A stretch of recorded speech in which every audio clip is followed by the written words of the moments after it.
행하신 나의 주, 의의 길로 날 인도하소서.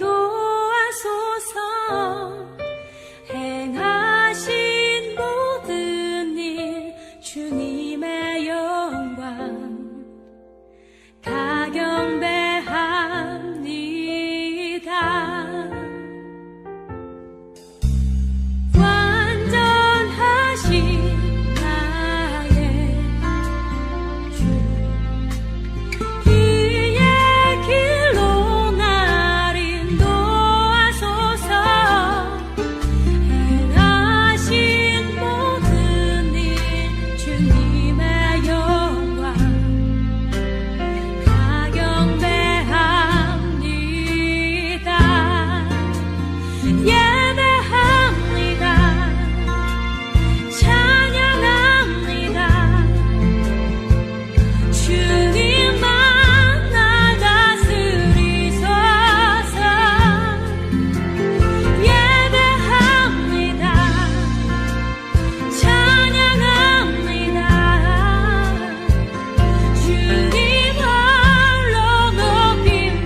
야곱이 죽은 후에 요셉의 형들이 말했습니다.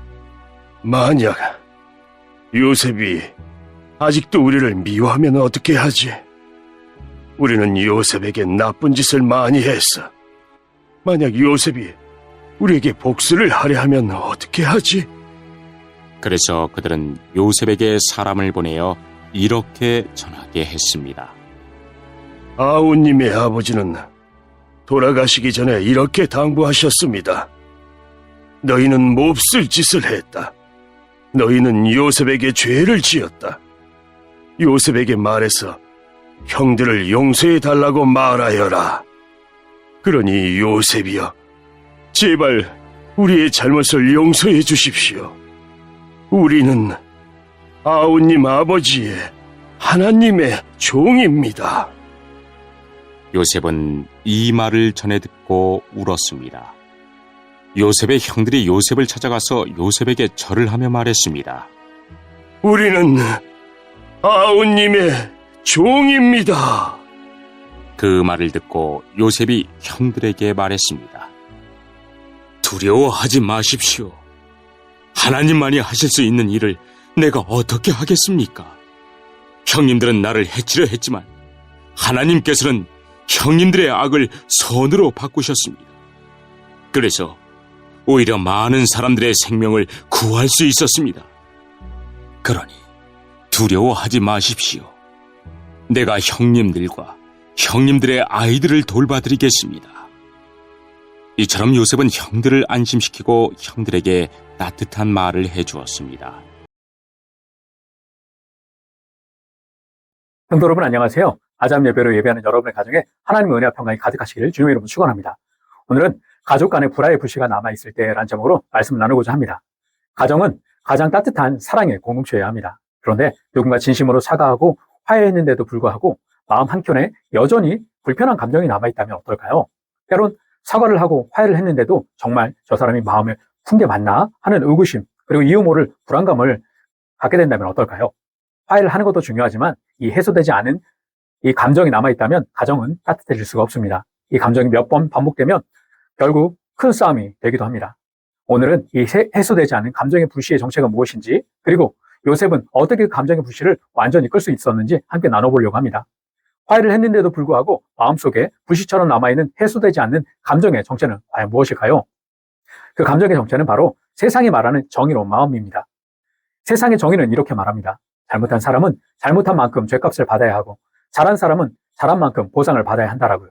사회학자 애덤 그랜트는 그의 책 기브 앤 테이크에서 세상 사람들의 80%는 주고받는 경향, 즉 빼앗기면 보복하고 받으면 보답하는 성향을 가진다고 말을 합니다. 이 마음은 배어서 생기는 게 아니라 우리 안에 이미 자리 잡고 있습니다. 그렇기 때문에 상대가 충분한 죗값을 치르지 않았다고 느껴지면 마음이 풀리지가 않습니다. 반대로 누군가 나에게 잘못을 하고도 행복하게 사는 걸 보면 화가 나고 그 사람에게 불행이 찾아오면 오히려 통쾌함을 느끼기도 합니다. 내가 원치 않아도 이 감정은 자동으로 올라옵니다. 아무리 진심 담긴 사과를 하고 화해를 해도 세상에서 말하는 이 정의로운 마음이 충족되지 않으면 우리의 마음은 완전히 풀리지가 않습니다. 이것이 화해한 이후에도 불편한 감정이 남는 이유입니다. 세상이 말하는 정의로운 마음은 끊임없이 우리를 선동합니다. 네가 받은 것보다 더한 상처를 상대방에게 받게 해야 네 마음이 풀린다고요. 그러나 속지 마십시오. 그 마음이 바로 가정 불화의 불씨입니다. 모두를 불행하게 만드는 것은 악한 사람이 아니라 받은 상처만큼 상처를 받게 해야 풀리는 우리 안에 자리 잡은 이 정의로운 마음입니다. 오늘 본문에는 세상의 정의로운 마음에 사로잡혀 두려움에 떨고 있는 요셉의 형들의 모습이 나와 있습니다. 15절 말씀인데요. 함께 읽어보겠습니다. 만약 요셉이 아직도 우리를 미워하면 어떻게 하지? 우리는 요셉에게 나쁜 짓을 많이 했어. 만약 요셉이 우리에게 복수하려 하면 어떻게 하지? 아멘. 요셉의 형들은 아버지 야곱이 죽자마자 요셉이 보복할 것이라는 두려움에 사로잡혔습니다. 이미 오래전에 화해했고 요셉의 극진한 환대도 받았습니다.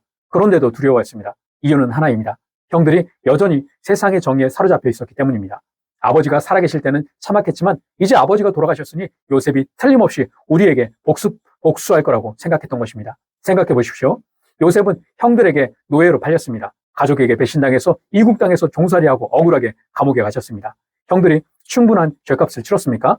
세상의 정의로 보면 요셉이 복수할 권리가 충분했습니다. 형들은 당연히 그럴 것이라고 예상했던 것이죠. 그런데 성경은 전혀 다른 장면을 보여줍니다. 요셉은 형들이 보복이 두려워서 용서를 구하는 것을 전해 듣고 마음이 안타까워서 울었습니다. 뿐만 아니라 형들을 안심시키고 형들과 그의 가족들을 끝까지 돌보겠다고 약속까지 해줍니다. 21절 말씀입니다. 함께 읽어보겠습니다. 그러니 두려워하지 마십시오. 내가 형님들과 형님들의 아이들 돌봐드리겠습니다. 이처럼 요셉은 형들을 안심시키고 형들에게 따뜻한 말을 해주었습니다. 아멘. 요셉은 어떻게 그 모든 상처와 분노를 넘어서 화해를 했을 뿐만 아니라 형들을 사랑으로 온전히 품을 수 있었을까요? 그 이유는 요셉이 하나님의 마음과 선하심을 배웠기 때문입니다. 20절 말씀입니다. 같이 한번 읽어보겠습니다. 형님들은 나를 해치려 했지만 하나님께서는 형님들의 악을 선으로 바꾸셨습니다. 그래서 오히려 많은 사람들의 생명을 구할 수 있었습니다. 아멘. 요셉은 노예 생활과 감옥 생활 속에서 하나님이 어떤 분인지 몸소 배웠습니다. 하나님 마음은 형들을 처벌하는 게 아니라 악한 자일지라도 생명을 살리는 것이 하나님의 뜻임을 알았습니다. 그리고 하나님은 형들을 미워할 수조차 없도록 형들의 악행을 선으로 바꾸어서 수많은 생명을 살리셨습니다. 요셉은 깨달았습니다. 형들이 자신을 애굽에 팔지 않았다면 자신도 가족도 수많은 사람들도 살리지 못했을 것이라는 것을요. 이를 통해서 요셉은 형들을 미워할 수조차 없도록 역사하시는 그 하나님의 선하심을 배웠습니다. 요셉은 하나님의 마음과 선하심을 배워서 세상의 정의 대신 하나님의 선하심으로 형들을 바라보았습니다. 말로만 용서한 것도 아니었습니다. 형들과 그 자녀들까지 끝까지 돌보겠다며 간곡히 위로했습니다. 이것이 하나님의 마음을 받고 선하심을 배운 사람들의 모습입니다. 사랑하는 여러분, 세상의 정의로운 마음으로는 가정의 불화를 끌 수 없습니다. 그 마음으로는 아내도 남편도 자녀도 부모도 온전히 품을 수 없습니다. 불화의 불씨를 끄는 유일한 길은 요셉처럼 하나님의 마음과 선하심을 마음에 담는 것입니다. 저와 여러분은 예수 그리스도의 십자가의 사랑을 통해서 하나님의 마음과 선하심을 배운 사람들입니다. 자격 없는 나를 먼저 용서해 주시고 품으신 그 하나님의 마음과 은혜가 흘러서 가족들을 먼저 품을 수 있기를 바랍니다. 우리의 가정에 하나님의 마음과 은혜가 나로부터 시작해서 강물처럼 흘러간다면 어떤 불화의 불씨가 날아와도 따뜻하고 행복한 가정을 유지할 수 있을 것입니다. 그 은혜가 여러분의 가정에 넘쳐 흘러서 늘 따뜻하고 행복한 가정이 되시기를 주님의 이름으로 축원합니다. 오늘 주신 말씀을 기억하면서 다음 내용을 서로 묵상해봐요.